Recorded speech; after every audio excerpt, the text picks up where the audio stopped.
यीशु मसीह के मधुर नाम में आप सबका स्वागत करते हैं।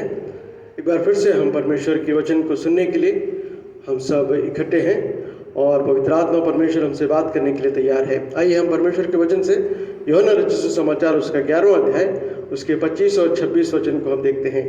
यहाँ पर इन दो वचनों को अगर हम देखें तो हम पाते हैं यीशु मसीह जो है अपने बारे में कहते हुए कह रहे हैं कि पुनरुत्थान और जीवन मैं ही हूँ।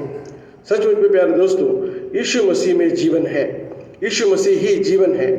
इस बात को हम अगर याद रखें तो हम यहाँ पर यीशु मसीह के शब्दों को देखते हैं, जहाँ पर यीशु मसीह अपने शिष्यों को और साथ ही साथ वहाँ पर मेरी और मार्था से बातें करते हुए कह रहे हैं कि पुनरुत्थान और जीवन मैं ही हूँ, और जो कोई मुझ पर विश्वास करता है अगर वह मर भी जाए तो भी जिएगा। तो सचमुच में ये बहुत ही बड़ी उम्मीद हम यीशु मसीह के इन शब्दों में देखते हैं, जहाँ पर यीशु मसीह कह रहे हैं कि जो कोई मुझ पर विश्वास करता है वो मेरे जीवन को अनुभव करेगा, उसमें जीवन रहेगा, चाहे वो मर भी जाए तो भी जिएगा।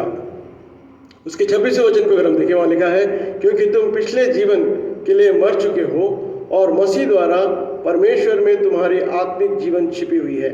तो प्यारे दोस्तों, यहाँ पर हम उस बात को बहुत ही अच्छे रूप से देखते हैं, जहाँ पर यीशु मसीह जो है उनसे कह रहे हैं कि तुम जो तुम जी रहे हो, अगर तुम यीशु मसीह पर विश्वास करते हो तो अनंत काल तक ना मरेगा।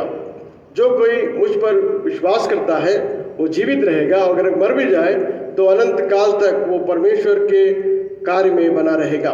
तो उस बात को यहाँ पर हम बहुत ही अच्छे रूप से देखते हैं। इसी बात को प्रेरित पौलुस जो है वो कलीसिया को सिखाते हुए कह रहे हैं। कुलुस्सियों की पत्री उसका 3रा अध्याय उसके 3 और 4 वचन को अगर हम देखें, वहाँ लिखा है उसके 3रे वचन को वहाँ पर हम पाते हैं। वहाँ पर देखिए बहुत अच्छे रूप से कहते हैं क्योंकि तुम पिछले जीवन के लिए मर चुके हो। जब हम यीशु मसीह पर विश्वास करते हैं तो हमारा पूरा जीवन, पुराना जो जीवन है उसमें हम मर चुके हैं। हम जो है नए जीवन में हम प्रवेश किए हैं, क्योंकि हम परमेश्वर के द्वारा चुने हुए लोग हैं। इसलिए वो कह रहे हैं कि क्योंकि तुम पिछले जीवन के लिए मर चुके हो और मसीह द्वारा परमेश्वर में तुम्हारा आत्मिक जीवन छिपा हुआ है।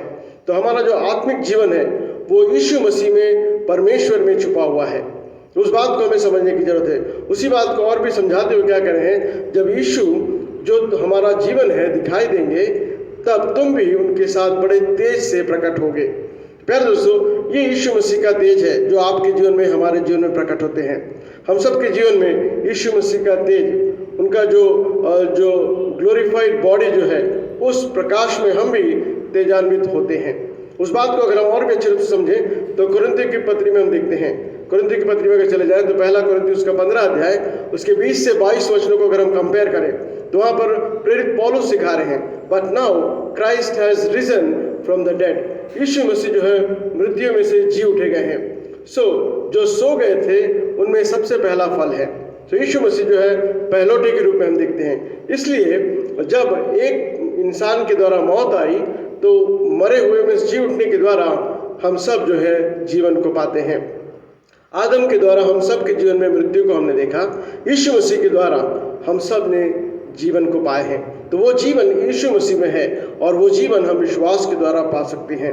उस अनंत काल के उस बड़ी आशा के साथ हम सब यीशु मसीह पर विश्वास करते हुए, यीशु मसीह जो हमारे लिए जीवन को दिए हैं, उस जीवन को हम सब पाते हुए अपने सारे पापों अपराधों से क्षमा को प्राप्त किए हैं और हम जो है अनंत काल के वारिस हो चुके हैं। तो उस जीवन की आशा को रखते हुए हम इस दुनिया में जीते हैं। तो क्यों ना हम उस जीवन में हम बढ़ते चले जाएं और परमेश्वर को हम धन्यवाद दें। प्रार्थना करेंगे। प्यारे परमेश्वर, हम धन्यवाद देते हैं यीशु मसीह के लिए जिनमें हमने जीवन को पाया है। हाँ प्रभु जी, पाप के कारण आदम के द्वारा जो मृत्यु मनुष्य के जीवन में आई थी, उस मृत्यु को आपने यीशु मसीह के द्वारा समाप्त किया, इसलिए धन्यवाद देते हैं। यीशु मसीह मरे हुए में से जी उठकर पहलौठे कहलाए, इसलिए धन्यवाद देते हैं। हम उस यीशु मसीह पर विश्वास करने के द्वारा अनंत काल के जीवन में प्रवेश करते हैं। इस बड़ी उम्मीद को, इस बड़े प्रॉमिस को एक बार फिर से हम स्मरण करते हुए आपको धन्यवाद देते हैं। आपके प्रिय बच्चे आपके उस जीवन में बढ़ते हुए आनंदित रहने के लिए आप सहायता कीजिए। इस वचन के द्वारा आपने हमसे बोला और बातचीत किया, इसलिए धन्यवाद देते हुए इस छोटी सी प्रार्थना को हमारे उद्धारकर्ता प्रभु यीशु मसीह के नाम से मांगते हैं, आमीन।